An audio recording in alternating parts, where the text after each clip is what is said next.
see a new MFM doctor to talk about the death of Ciolek. Like, she'll have reviewed the autopsy, and then also to talk about like future pregnancies, like what the plan would be for that. I have not put on any makeup today because I feel like I might cry on the way there, on the way home there, who knows. So that's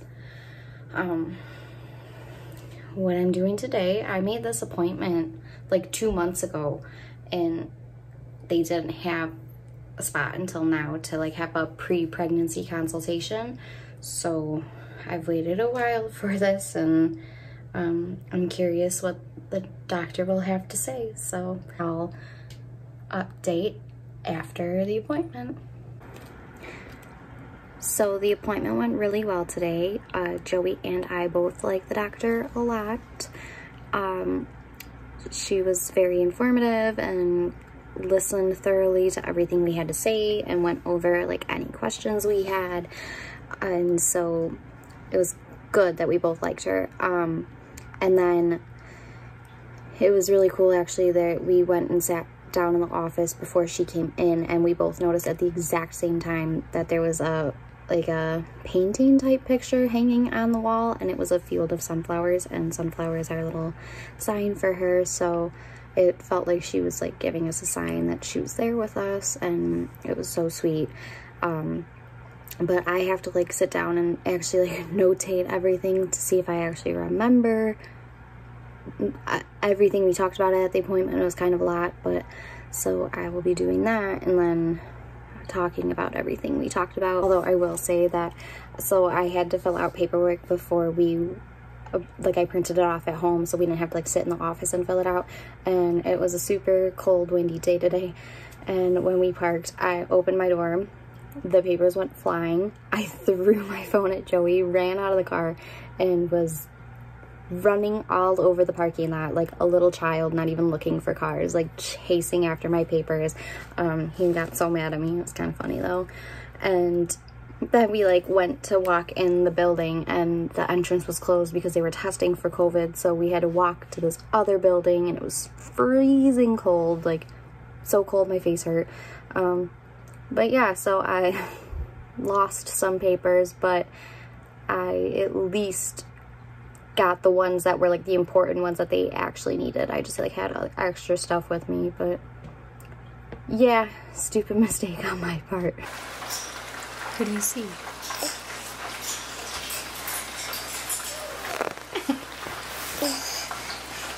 At the appointment, we talked a lot about Ciolek's death, and also like future pregnancies, the plan and whatnot. So kind of like both topics. Bye. So I guess I'll start talking about the stuff that she said about Ciolek. So I had seen like a nurse at first, and she did all my vitals and whatnot, and it kind of just asked me my story, so I just explained it briefly to her and mentioned all the things that I wanted to talk to the doctor about. So she passed that along for me. And so I have to look up what the word is. It's... That's a real grass.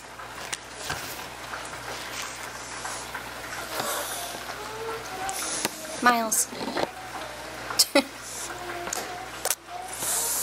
What's it made this? That's Isabella. No.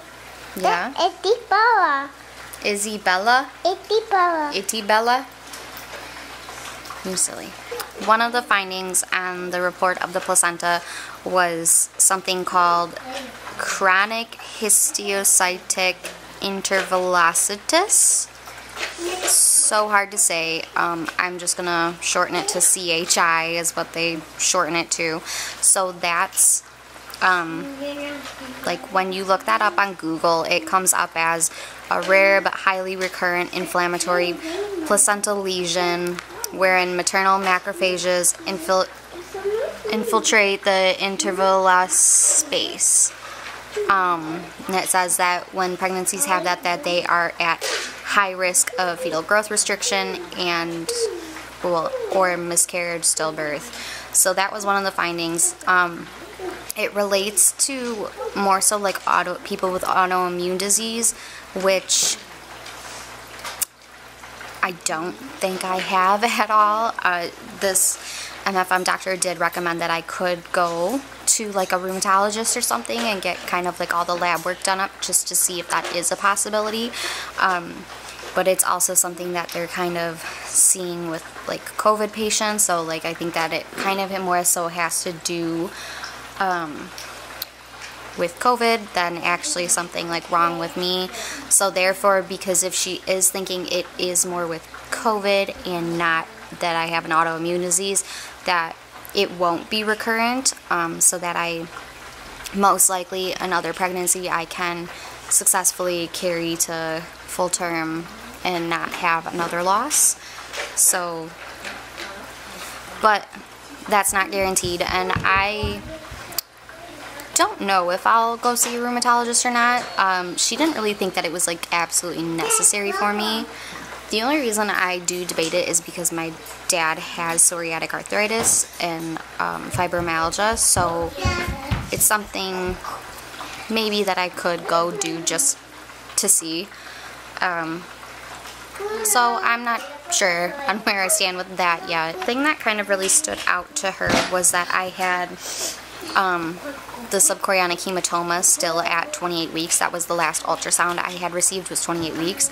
She didn't really like that that was still there. She says that, you know, it's not unheard of, but they do like to see them gone by then, so that was just like a little bothersome. A thing that majorly stood out to Joey with the whole birth and me and everything, it really stood out to him was that I had the blood issues and like the low platelet count. So he of course asked, like that was like his thing that he brought up, and asked the doctor kind of about my low platelet count, like why that was the case, or you know, like what was happening there.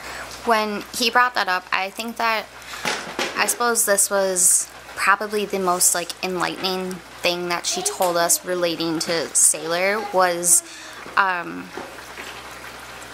mean, I'm not a doctor, nurse, nothing. I don't have a medical background, so bear with me on how I word things or say things, but I guess to like put it in layman's terms, my platelets were getting so low because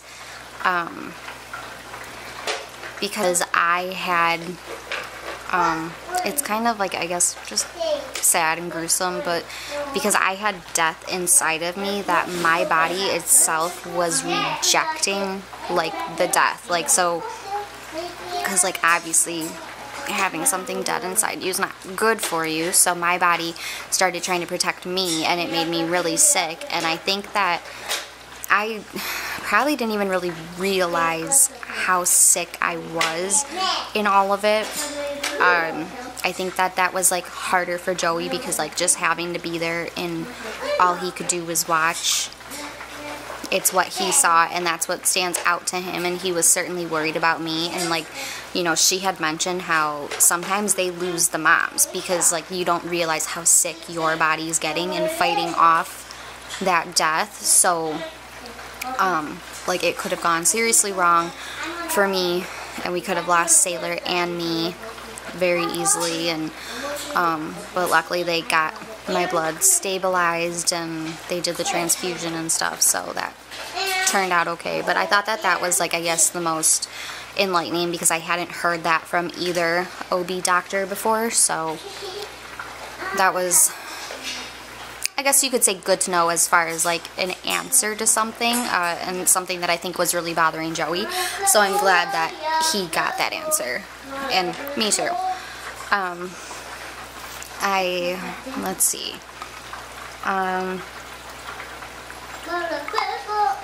I feel like that was kind of it about her. So the more we talked about was, I guess, because it kind of was like a pre-pregnancy consultation too. Any pregnancy, well, I don't know if it'll be any pregnancy after this, but at least the next one I will automatically be high risk because I had the stillbirth. So just having that alone, chances are I can have a live successful birth, but because you had the stillbirth, it puts you at risk for that occurring again. As far as trying to conceive, my OB who delivered Sailor, she mentioned at my 6-week postpartum, she said, have a few normal cycles, try again when you want, like no big deal.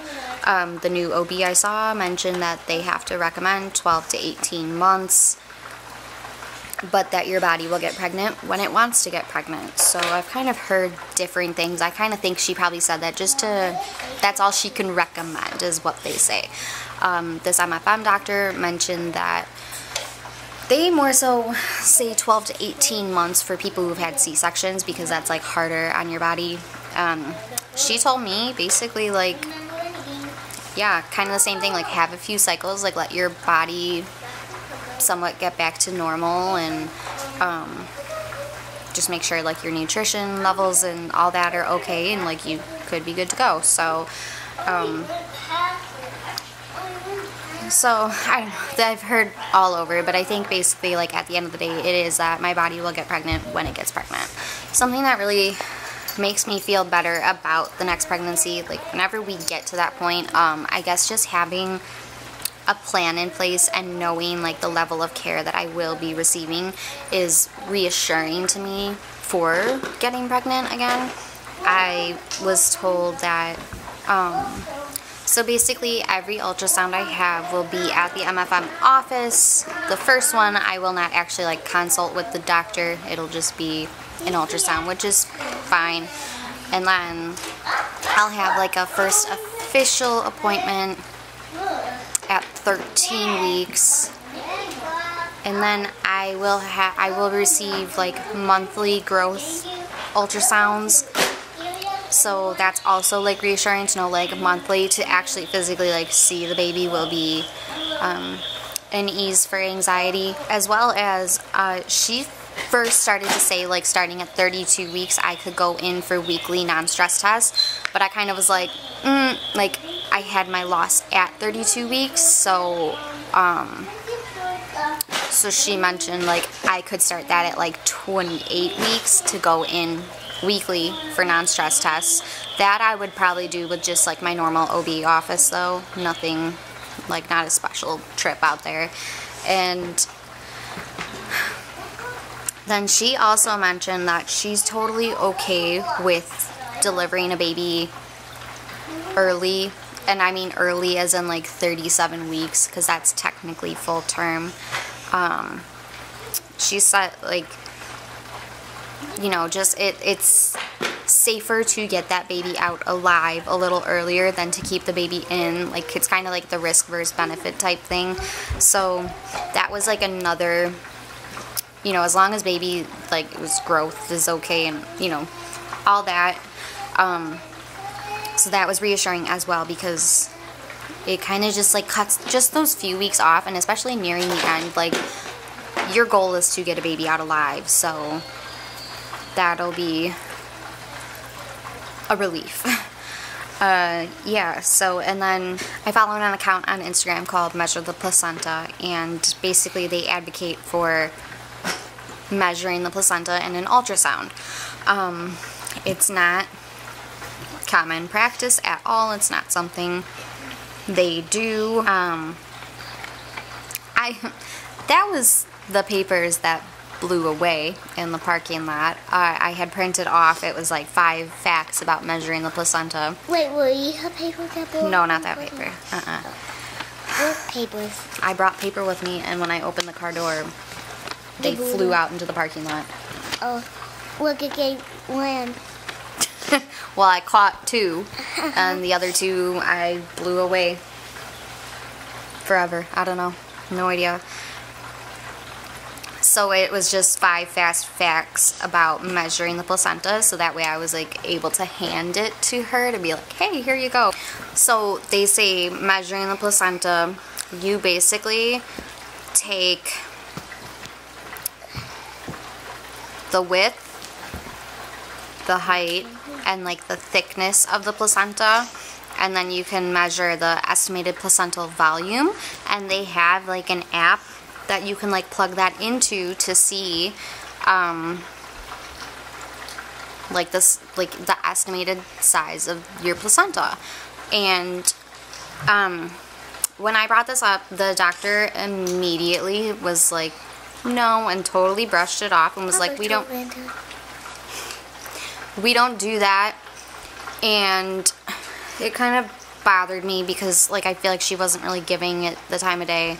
Unfortunately, I didn't have the papers with me to show her, and yeah, so she was saying that you can't measure a placenta until like after it's delivered, and that it just all depends on like baby size, and if baby size is okay, then like it's fine, which yeah, like in most cases that's true, but it's also true that like babies of any size can have a small placenta. So even a large baby can have a small placenta and they can like outgrow it. And so I'm at a bit of a loss on what to do about that, because that is like something that I personally want for my care going into a future pregnancy. So I think that maybe I'll print the papers out again, and when I fall pregnant I will bring it to my just normal OBGYN and give it to her, see kind of what she says, and then maybe she can pass it along to the MFM. I don't know. And like another thing I had asked was if they checked, if like they would be able to check the cord blood flow on ultrasounds, and she also said that they don't do that at every ultrasound. They only base it off of baby size. So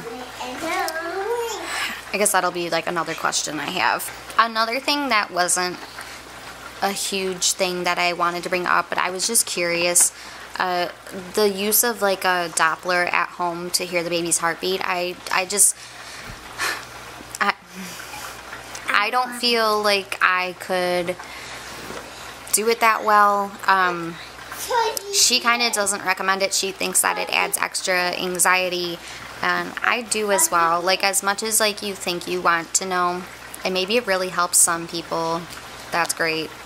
I didn't know till my 3rd pregnancy that the placenta makes a sound, so I don't know that I could like trust myself to actually do that on myself and find what the placenta, the heartbeat, whatever it might be. So I kind of agree that I probably will not be buying one of those for a pregnancy. I think that, you know, she mentioned how usually OBs are very accommodating, that if you're that anxious, having a bad day, anxious day, like call up, say, can I come in, hear the heartbeat. So quick, so easy, just a nurse can do it, so not a big deal. So I think that I'll kind of just stick with that too. That's all the main things that I can remember from our appointment. It was kind of, I mean, I was glad to have Joey there as like another set of ears listening and whatnot, but I would say overall that the appointment went well.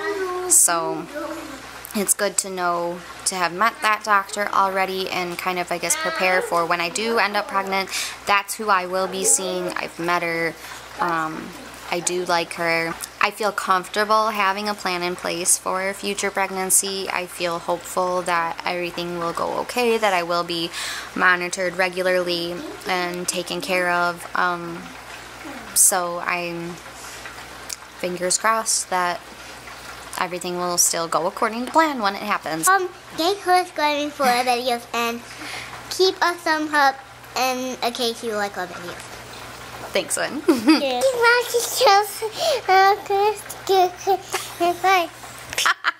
Say thanks for watching Chaos with the Ciolek. That's good.